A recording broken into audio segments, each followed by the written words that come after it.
বাড়িতে অনুষ্ঠান আছে, ছোট্ট একটা ঘরোয়া অনুষ্ঠান, আর তার জন্য শুরু হয়ে গেল। আর পূর্ব প্রস্তুতি হিসেবে করা হচ্ছে এই পেঁয়াজ কাটা আর রসুন কাটা, আদা কাটা, এগুলো একসাথে ব্লেন্ড করে আগে থাকতেই রেখে দেওয়া হবে, যাতে করে রান্না করার সময় বাটাকুটি সবকিছু হাতের কাছেই পাওয়া যায়। পাতাকপিগুলো কিন্তু আগের দিনই সংরক্ষণ করে রাখা হয়েছিল, তো আজকে কিন্তু পাতাকপি কাটা হবে না, পাতাকপি তাজা তাজা সকালেই কাটা হবে। হাই এভরিওয়ান, আসসালামু আলাইকুম। সবাই কেমন আছেন? আশা করি অনেক ভালো আছেন। আল্লাহর অশেষ রহমতে আমরাও অনেক ভালো আছি। তো সকালেই কিন্তু আমি চলে গেলাম কিছু বাজার সদাই করতে, আর বাজার করতে যাওয়ার সময় কিন্তু আমি আগেই গিয়েছি মুরগির দোকানে, আর মুরগির দোকানে গিয়ে কিন্তু আমি 12 থেকে 13 কেজি মুরগি কিনেছি। ঘরোয়াভাবে অনুষ্ঠান করার জন্য টুকটাক যা কিছু লাগে সেইগুলোই আমি কিনে নিয়ে আসলাম, আর এরপরে কিন্তু রান্না বান্নার তোড়জোড় শুরু হয়ে গেছে। আমার বোন আর দাদি মিলে কিন্তু পাতাকপিগুলো খুব সুন্দর করে ঝুড়ি ঝুড়ি করে কেটে নিচ্ছে, আর পাতাকপিগুলো কিন্তু অনেকগুলো কাটা হচ্ছে, আর এইগুলো কিন্তু একজনে কাটতে পারবে না, হাত বটে আসবে, মানে হাতে ব্যথা শুরু হয়ে যাবে।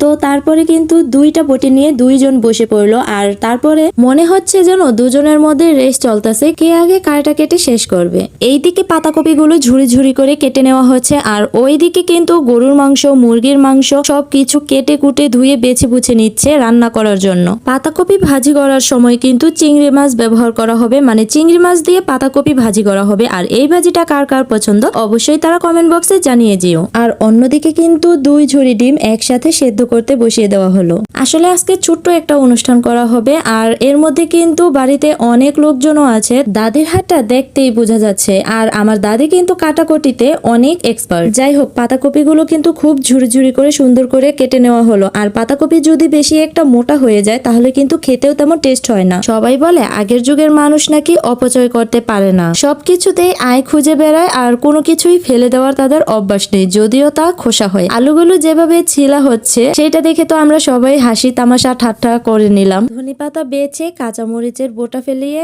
এখন সংরক্ষণ করব, আর কিছুটা দিয়ে রান্না করা হবে। আলুর খোসাগুলো কিচ্ছুতেই আমার দাদি ফেলবে না, সবকিছু একটু একটু করে নিয়ে নিবে। তো যাই হোক, মাংসগুলো কিন্তু আগে থাকতে মেরিনেট করে নেবে, আর মেরিনেট করা মাংস কিন্তু রান্নায় খুব টেস্ট আনে। কক মুরগিগুলো আলাদা করে রান্না করা হবে স্পেশাল কিছু মানুষদের জন্য। আর এই মাটির চুলায় রান্না করার জন্য আমার বোন প্রস্তুত হয়ে চলে গেল রান্নাঘরে রান্না করার জন্য, আর ও কিন্তু খুব ভালো রান্না করতে পারে, রান্নার হাত মাশাআল্লাহ অনেক। সকালে রান্না করে খাওয়ার জন্য কিন্তু আলু ভর্তা, বেগুন ভর্তা ইত্যাদি ভর্তা বানানো হয়েছিল, আর এই ভর্তাগুলো কিন্তু খুব টেস্ট হয়েছে। আর বিশেষ করে কিন্তু যদি মাছ ভাজার সাথে থাকে তাহলে কিন্তু ভর্তার স্বাদ আরো দ্বিগুণ হয়ে যায়। তো আমরা সকালে কিন্তু আলু ভর্তার বেগুন ভর্তা দিয়ে খাবারটা খেয়ে নিলাম, তারপরে কিন্তু মাছগুলো ভেজে নেওয়া হবে এক পদ এক পদ করে, প্রায়